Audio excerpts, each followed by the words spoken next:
Doctor Haris, ഇപ്പോൾ ഞാൻ അങ്ങോട്ട് ചോദിക്കുകയായിരുന്നു, അങ്ങ് ഈ ഫേസ്ബുക്ക് പോസ്റ്റ് ഇടുന്നു, അതിനുശേഷം മന്ത്രി അത് ക്ലിയർ ചെയ്യുന്നു, ഇതിന് പരിഹാരമുണ്ടാക്കും എന്ന് പറയുന്നു. മന്ത്രിയുടെ ഓഫീസിൽ നിന്ന് അങ്ങേ നേരിട്ട് ബന്ധപ്പെടുന്നു. ഒരു ഘട്ടത്തിൽ ബന്ധപ്പെടാൻ കഴിയാതെ വന്നപ്പോൾ പോലീസ് തന്നെ നേരിട്ട് അങ്ങയുടെ വീട്ടിലേക്ക് വരുന്ന സാഹചര്യങ്ങൾ പോലും ഉണ്ടാകുന്നുണ്ട്.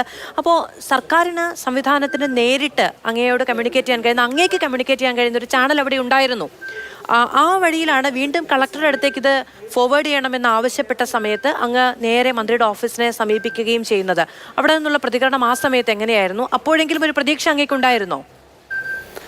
ഇപ്പോൾ ഞാൻ ഇപ്പോൾ ഇന്ന് കേൾക്കുന്ന വാർത്തകൾ വളരെ ശുഭകരമായ ന്യൂസാണ്. അത് പിന്നെ ഇത്രയും വളരെ പോസിറ്റീവായിട്ട് ബഹുമാനപ്പെട്ട മിനിസ്റ്ററും മറ്റ് ഇതിൻ്റെ അധികാരത്തിലുള്ള ആൾക്കാരും ഒക്കെ ഇതിനെപ്പറ്റി നമുക്ക് ഉറപ്പ് തരുമ്പോൾ നമുക്കത് തീർച്ചയായിട്ടും ഞാൻ പ്രതികരിച്ചതിനകത്ത് അത് ഫലപ്രദമായി എന്നത് തന്നെയാണ് എനിക്ക് തോന്നുന്നത്.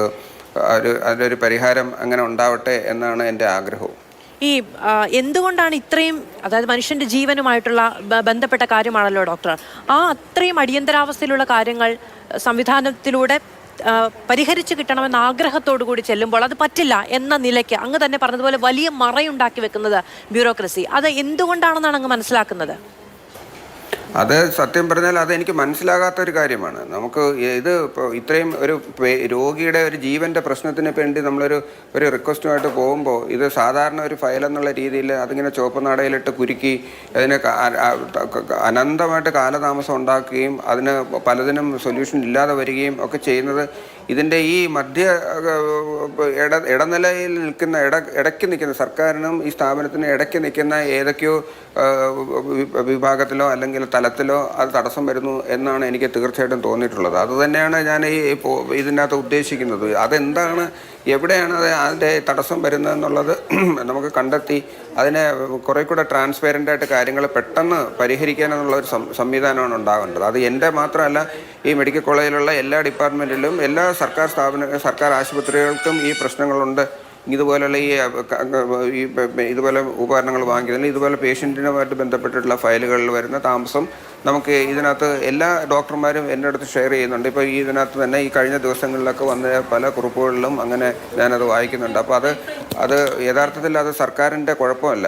ഇതിനകത്ത് എവിടെയോ ഇതിനകത്ത് തടസ്സങ്ങൾ വരുന്നുണ്ട്. ആ തടസ്സങ്ങളാണ് പരിഹരിച്ച് കിട്ടേണ്ടത്. ഡോക്ടർ, ആ തടസ്സങ്ങൾ ഉണ്ടാക്കുന്നവരുടെ താല്പര്യം എന്താണ്? ആ തടസ്സങ്ങൾ ഉണ്ടാക്കുന്ന താല്പര്യങ്ങൾ എന്താണെന്നുള്ളത് അത് നമുക്ക് അന്വേഷിച്ച് കണ്ടുപിടിക്കണം. അതെന്താണ് തടസ്സങ്ങൾ ഉണ്ടാക്കുന്നതിൽ താല്പര്യം? അവരുടെ പൊതുവെയുള്ള ഒരു പിന്നെ ലേസി ആയിട്ടുള്ള ഒരു മനസ്സാണോ, അതോ അതിനൊക്കെ അവർക്ക് താല്പര്യമില്ലാത്തതാണോ? അത് എന്താണ് അവരുടെ യഥാർത്ഥ വിഷയം എന്ന് എനിക്കിപ്പോഴും മനസ്സിലായിട്ടില്ല. കാരണം ഒരു രോഗി നമ്മുടെ മുമ്പിൽ വന്നിരിക്കുമ്പോൾ ഒരു ഡോക്ടർക്ക് എന്ത് ടെൻഷനാണ് തോന്നുന്നത്, അതേ ടെൻഷൻ ഈ ഫയൽ കൈകാര്യം ചെയ്യുന്ന ഒരു തലത്തിലും ഉണ്ടാവണം. ഈ രോഗിയുടെ ഒരു ജീവനാണ്, ഇത് വേണം, ഇതുണ്ടെങ്കിൽ ആ രോഗിയുടെ ജീവനോ അല്ലെങ്കിൽ ആരോഗ്യം സംരക്ഷിക്കാൻ നമുക്ക് പറ്റുള്ളൂ. അത് അത്ര അടിയന്തരമായിട്ട് നമുക്കിത് പരിഹരിക്കേണ്ടതാണെന്നുള്ള ആ ഒരു ബോധം അത് എല്ലാ തലത്തിലും ഉണ്ടാവണം. ഡോക്ടർ, ഇതിപ്പോൾ അങ്ങ് ഇത്രയും വലിയൊരു വെളിപ്പെടുത്തൽ നടത്തുന്നു, കേരളം ഇത് ഈ തരത്തിൽ ചർച്ച ചെയ്യും, ഇങ്ങനെ തന്നെ പരിഹരിക്കപ്പെടും എന്നങ്ങ് ഒരു വിശ്വാസത്തിൻ്റെ പേരിലായിരിക്കണം സ്വാഭാവികമായും ആ പോസ്റ്റ് പങ്കുവെക്കുകയും ചെയ്യുന്നത്. ഇതുകൊണ്ട് തീരുമെന്ന് വിചാരിക്കുന്നുണ്ടോ? കാരണം ഒരു പക്ഷേ ഇത്രയധികം ആളുകൾ വരുന്നു, ഈ ഉപകരണങ്ങളും സംവിധാനങ്ങളും ഒക്കെ ഉണ്ടെങ്കിൽ അത്രയധികം സർജറികൾ ഒരു ദിവസം വേണ്ടിവരും, അത്രയധികം എഫേർട്ട് എടുക്കേണ്ടി വരും, അധ്വാനം വേണ്ടിവരും. എല്ലാവർക്കും ഈ 360 ദിവസം ജോലി ചെയ്യണമെന്നൊരു ആഗ്രഹം ഉണ്ടായിരിക്കില്ലല്ലോ. അത്തരത്തിലുള്ള താല്പര്യങ്ങളാണോ? ഡോക്ടർമാർ പൊതുവേ എൻ്റെ മെഡിക്കൽ കോളേജിലുള്ള ഡോക്ടർമാർ എന്നെപ്പോലെ തന്നെയാണ്. ഭൂരിപക്ഷം ഡോക്ടർമാർ ലീവ് എടുക്കാതെയും അവധി ദിവസങ്ങളിലും ആണ് ഈ ആശുപത്രി നടത്തിക്കൊണ്ടുവരുന്നത്. എനിക്ക് ഒരു പക്ഷേ 1956 ഉദ്ഘാടനം ചെയ്ത ഈ ആശുപത്രി ഒരു ദിവസം പോലും തടസ്സപ്പെടാതെ കോവിഡ് സമയത്തും എന്ത് പ്രതിസന്ധി ഉണ്ടെങ്കിലും നിരന്തരം ഇന്ന് വരെ ഒരു ദിവസം പോലും അവധി കൊടുക്കാതെ പ്രവർത്തിക്കുന്നൊരു സ്ഥാപനമാണ്. അപ്പോൾ ഡോക്ടർമാരും സിസ്റ്റർമാരും അതിനോടനുബന്ധിച്ചിട്ടുള്ള സ്റ്റാഫുകളുടെയും നിസ്വാർത്ഥമായ സേവനമാണ് ഇതിൻ്റെ പിന്നിൽ. പക്ഷേ അപ്പോൾ ഇത്രയും നിസ്വാർത്ഥമായിട്ട് സേവനം നടത്തിയിട്ടും രോഗികൾക്ക് പരാതി വരാൻ പലപ്പോഴും കാരണം ഇതുപോലെ ഉപകരണങ്ങളുടെ ലഭ്യതക്കുറവും അല്ലെങ്കിൽ മരുന്നുകളുടെ ലഭ്യതക്കുറവും ഇങ്ങനെയുള്ള പ്രശ്നങ്ങളൊക്കെ, പിന്നെ അടിസ്ഥാന സൗകര്യങ്ങളുടെ കുറവുകളൊക്കെയാണ്. ഇപ്പോൾ ഒരു വ്യക്തി പറയുന്ന കേട്ട് രോഗിയെ കൊണ്ടുവന്ന് ഇവിടെ ഒരുപാട് സമയം വെയിറ്റ് ചെയ്യേണ്ടി വന്നു എന്നൊക്കെ. അപ്പോൾ മെഡിക്കൽ കോളേജിൽ നിങ്ങൾ ആരെങ്കിലും കയറി ഇതുപോലെ ഒന്ന് ചുറ്റിക്കറങ്ങിയാൽ കാണാം ഇതുപോലെ കാഷ്വാലിറ്റിയിലും തിരക്കുകളും ഒരു വാർഡിൽ കിടക്കാൻ സ്ഥലമില്ലാത്ത സംഗതികളൊക്കെ ഉണ്ട്. അപ്പോൾ ഇത് പിന്നെ ഇതിനകത്ത് ഇത് ബന്ധപ്പെട്ട അധികാരികൾ ഓരോ ആശുപത്രിക്കും അതിൻ്റേതായിട്ടുള്ള ഉത്തരവാദിത്തപ്പെട്ടവരുണ്ടല്ലോ. അവർക്ക് ഇത് കണ്ടെത്തി ഇതിനകത്തുള്ള അടിയന്തരമായിട്ടുള്ള എന്തൊക്കെയാണ് പരിഹരിക്കേണ്ടത്, എന്തൊക്കെയാണ് പ്രയോറിറ്റൈസ് ചെയ്യേണ്ടതെന്നുള്ളതെന്ന് ചെയ്ത് അതിനനുസരിച്ച് ചെയ്തു കഴിഞ്ഞാൽ എനിക്ക് തോന്നുന്നത് സർക്കാർ സംവിധാനങ്ങളൊക്കെ വളരെ സ്ട്രോങ് ആണ്. അത് ചെയ്യാൻ അവർ എപ്പോഴും തയ്യാറുമാണ്. അവർ ഡോക്ടർ പറഞ്ഞ ദൃശ്യങ്ങൾ നമുക്ക് അവൈലബിൾ ആണ്. പ്രൊഡ്യൂസർ അതുകൂടി സ്ക്രീനിലേക്ക് കാണിക്കൂ. അതായത് നമ്മളുടെ അവിടുത്തെ ജനറൽ വാർഡിലേക്കൊക്കെ പോയിട്ടുണ്ടെങ്കിൽ മനുഷ്യർ താഴെ കിടക്കുന്നതും അങ്ങ് പറഞ്ഞതുപോലെ ബെഡ് ഷെയർ ചെയ്യുന്നതും ഒക്കെ കാണാൻ വളരെ ഗൗരവതരമായ ആരോഗ്യ പ്രശ്നങ്ങളൊക്കെ ഉള്ളവരാണ്. ഇപ്പൊ നമുക്ക് എന്തിനാണ് പണം ഈ മനുഷ്യരെ ശുശ്രൂഷിക്കാൻ, അല്ലെങ്കിൽ പിന്നെ നമുക്ക് എന്തിനാണ് പണം എന്നതുപോലും നമ്മൾ ചിന്തിക്കുന്ന സാഹചര്യം ഉണ്ടാകും. അപ്പൊ അങ്ങനെ ഒന്നുമില്ല, ഇതൊന്നും ശ്രദ്ധയിൽപ്പെട്ടിട്ടില്ല എന്നാണ് ഇന്നലെ DMA ഒക്കെ പറഞ്ഞത്. അങ്ങനെ ശ്രദ്ധയിൽപ്പെടാൻ അല്ലെങ്കിൽ പിന്നെ ഇവരൊക്കെ എന്തിനാണ് അവിടെ ഇതിന്റെ നടത്തിപ്പുകാരായി നിൽക്കുന്നത്? അത് DMEക്ക് അത് ശ്രദ്ധയിൽപ്പെടാതിരിക്കാൻ സാധ്യതയില്ല. കാരണം DME അദ്ദേഹം ഈ തിരുവനന്തപുരം മെഡിക്കൽ കോളേജിൽ തന്നെ പഠിച്ചു വളർന്ന് ഈ ലെവൽ വരെ എത്തിയതാണ്. അദ്ദേഹത്തിന് നന്നായിട്ട് കാര്യങ്ങളൊക്കെ അറിയുകയും ചെയ്യാം. പിന്നെ ഇത് എന്തിനാണ് അദ്ദേഹം അങ്ങനെ പറയുന്നത്, ശ്രദ്ധയിൽപ്പെട്ടിട്ടില്ല എന്ന് പറയുന്നതിനകത്ത് കാര്യമില്ല. ഈ മെഡിക്കൽ കോളേജിലെ പല വാർഡുകളിലും നല്ല തിരക്കുണ്ട്, കിടക്കാൻ ബെഡില്ല എന്നുള്ളതൊക്കെ വളരെ ശരിയാണ്. അതൊക്കെ അദ്ദേഹത്തിന് ശ്രദ്ധയിൽപ്പെട്ടിട്ടുണ്ടാവണം. അതല്ല എൻ്റെ ചർച്ചാ വിഷയം, അതല്ല, അതിലൊന്നും ഞാൻ ഇടപെടുന്നില്ല. അത് എൻ്റെ റീച്ചിൽ നിൽക്കുന്ന കാര്യങ്ങളല്ല. എൻ്റെ ഡിപ്പാർട്ട്മെൻറ്റിലുള്ള പ്രശ്നങ്ങൾ ഇതൊക്കെയാണ്, ഞാൻ സൂചിപ്പിച്ച കാര്യങ്ങളാണ്. അത് നിരന്തരമായിട്ട് ഞാൻ ആവശ്യപ്പെട്ടിട്ടും പല കാര്യങ്ങളും കിട്ടുന്നില്ല, സമയബന്ധിതമായിട്ട് കിട്ടുന്നില്ല, ചില കാര്യങ്ങൾ കിട്ടുന്നതേ ഇല്ല. അപ്പോൾ അടിക്കടി നമുക്ക് ഈ പറഞ്ഞതുപോലെ നമ്മൾ കൂടുതൽ സിവിലൈസ്ഡ് ആയിട്ട് വരികയാണല്ലോ. നമ്മൾ മനുഷ്യജീവനാണല്ലോ. മനുഷ്യർക്ക് നമുക്ക് സഹായിക്കാൻ പറ്റുന്നില്ലെങ്കിൽ പിന്നെ എന്തിനാണ് പണം?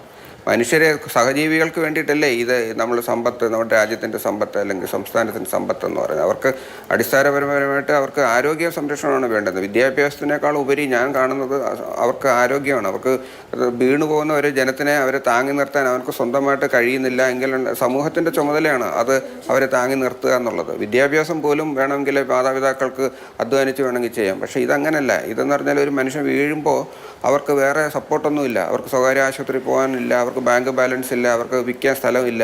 അങ്ങനെയുള്ളവരാണ് നമുക്ക് മെഡിക്കൽ കോളേജിൽ വരുന്നത്. അപ്പോൾ അവർക്ക് നമുക്ക് ചെയ്യാൻ പറ്റുന്നതെന്ന് പറയുന്നത് ഇത് തീർച്ചയായിട്ടും പിന്നെ നമുക്ക് അവരെയാണ് സഹായിക്കാനുള്ളത്. അവർക്ക് എല്ലാവിധ സപ്പോർട്ടും കൊടുക്കണം. അവർക്ക് എന്താണോ വേണ്ടുന്നത് അത് സമയബന്ധിതമായിട്ട് ഇതുപോലെ പരാതികൾ വരാത്ത രീതിയിൽ അവരെ നമ്മൾ കരുതണം. അവരുടെ ആ കരുതലാണ് ഏറ്റവും വലിയ ഒരു ജനനന്മ എന്ന് പറയുന്നത്. അതെ, എല്ലാവരും വിചാരിക്കണമല്ലോ. ഡോക്ടർ, ഒറ്റ കാര്യം കൂടി ഞാൻ ഡോക്ടറോട് ചോദിച്ചോട്ടെ. ഇപ്പം ഇങ്ങനെ ഡോക്ടർ ഭാഗത്തുനിന്ന് ഒരു പ്രതികരണം ഉണ്ടായപ്പോൾ നാണക്കേടുണ്ടാക്കി, അതിൽ അന്വേഷണം ഉണ്ടാകണം, മറ്റ് ഡിപ്പാർട്ട്മെന്റ് ഹെഡ്സിനൊന്നും ഈ പ്രശ്നമില്ലല്ലോ എന്ന തരത്തിലുള്ള പ്രതികരണങ്ങൾ പോലും ഉണ്ടായി. ഡോക്ടർക്ക് ഒരു ഘട്ടത്തിൽ പിന്നീട് എല്ലാവരും വലിയ പിന്തുണയുമായി വന്നെങ്കിലും ഒറ്റപ്പെട്ടു പോകുമെന്ന് തോന്നിയിരുന്നോ?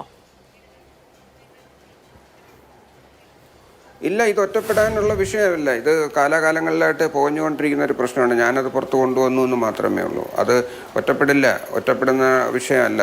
അത് സമാന മനസ്കരായിട്ടുള്ള ആൾക്കാരാണ്.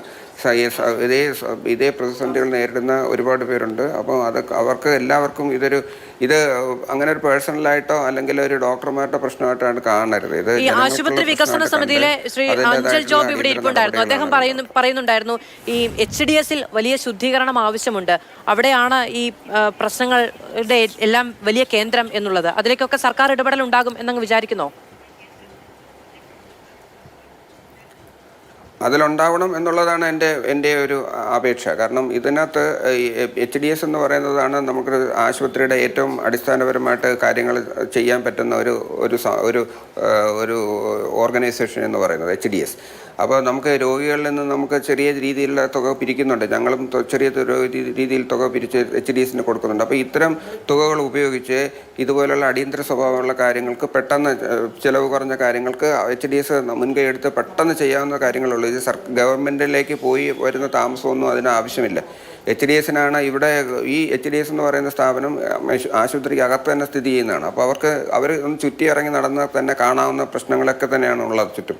അപ്പോൾ ഇതുപോലുള്ള ബുദ്ധിമുട്ടുകൾ ഒരു ഡിപ്പാർട്ട്മെൻറ്റ് ഹെഡ് എഴുതി കൊടുക്കുമ്പോൾ അതിന് അത്ര അടിയന്തര സ്വഭാവം ഉണ്ട് എന്നവർക്ക് മനസ്സിലാകണം. അത് ഇട്ട് ഇഴച്ച് ഇതുപോലെ അനന്തമായിട്ട് താമസിപ്പിക്കുക എന്നുള്ളതല്ല. അത് എത്രയും പെട്ടെന്ന് പരിഹരിക്കുക, എങ്ങനെ ചെയ്യാം, എങ്ങനെ മുടക്കാം എന്നുള്ളതല്ല, എങ്ങനെ ചെയ്യാം എന്ന് വേണം അവരുടെ ആറ്റിറ്റ്യൂഡ്. അതങ്ങനെ മാറി തന്നെ വരണം. ശരി, വളരെ ഈ HDSന്റെ പ്രശ്നം തന്നെയാണ് ഇത്തവണ ഈ എക്യുപ്മെന്റ് വാങ്ങിക്കാനുള്ള താമസം എന്നുള്ളത്. ശരി, വളരെയധികം നന്ദി ഡോക്ടർ ഹാരിസ് ചിറക്കൽ ഞങ്ങളോട് സംസാരിച്ചതിന്. അങ്ങ് വലിയ എഫേർട്ടാണ് എടുത്തത്. കേരളത്തിൻ്റെ ആരോഗ്യ മേഖല എല്ലാ കാലവും അങ്ങയുടെ ഈ വെളിപ്പെടുത്തലിനെയും അതുണ്ടാക്കുന്ന നല്ല മാറ്റങ്ങളെയും വളരെ നന്ദിയോടുകൂടി സ്മരിക്കുമെന്ന് ഞാൻ വിചാരിക്കുന്നു. ഈ ഘട്ടത്തിൽ വളരെയധികം നന്ദി ഞങ്ങളോടൊപ്പം സംസാരിച്ചതിന്.